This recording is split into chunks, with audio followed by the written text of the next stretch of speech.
Shabbat Shalom families, as a promise, I'm videoing all the messages so that you can just listen instead of reading it. So I'm just going to read you what I wrote. We're lucky to be attending a private school at this point.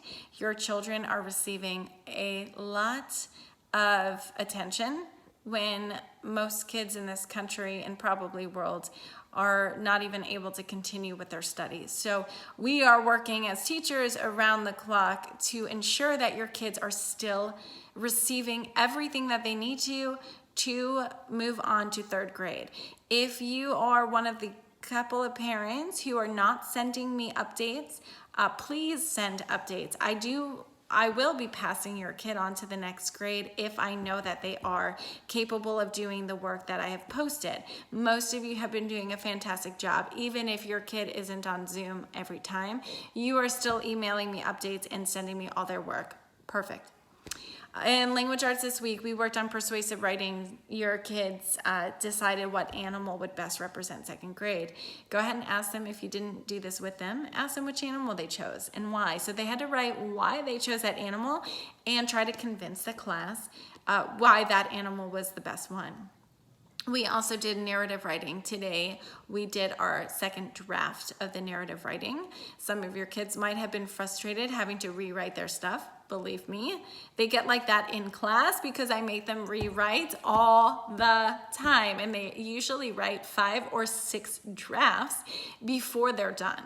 So that's the trick with writing anyways. A good writer is a good rewriter. So we practice that. Your kids, if they were on Zoom with me and actually posted their work on Thursday with their name on it, I emailed them everything in red of what they needed to do to correct those changes for Friday.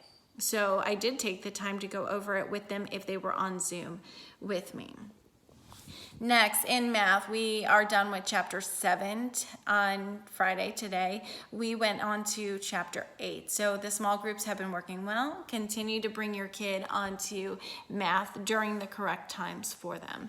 We will start small group reading next week. Make sure that you check out our small group schedule so that you can put that into your calendar.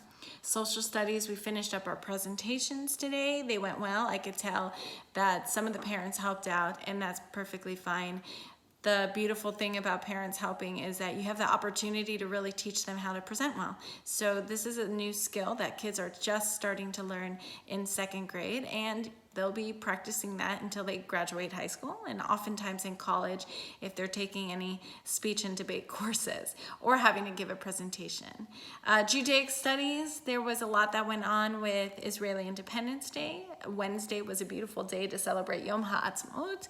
We had wonderful programs structured all morning long. And Hebrew, Sharona has been working really hard to change up her teaching style and make sure that she can help acclimate all the kids to learning Hebrew on Zoom, which can be difficult. There's also another added Hebrew class for English speakers. So make sure you are attending our classes if your child is struggling with the work. And that is all. I hope that you will light candles tonight with your children and spend a wonderful Shabbat with them. Remember that each day they are looking at you for guidance and support. Let's stay patient together and continue to call me if you have any questions or concerns. Have a great weekend.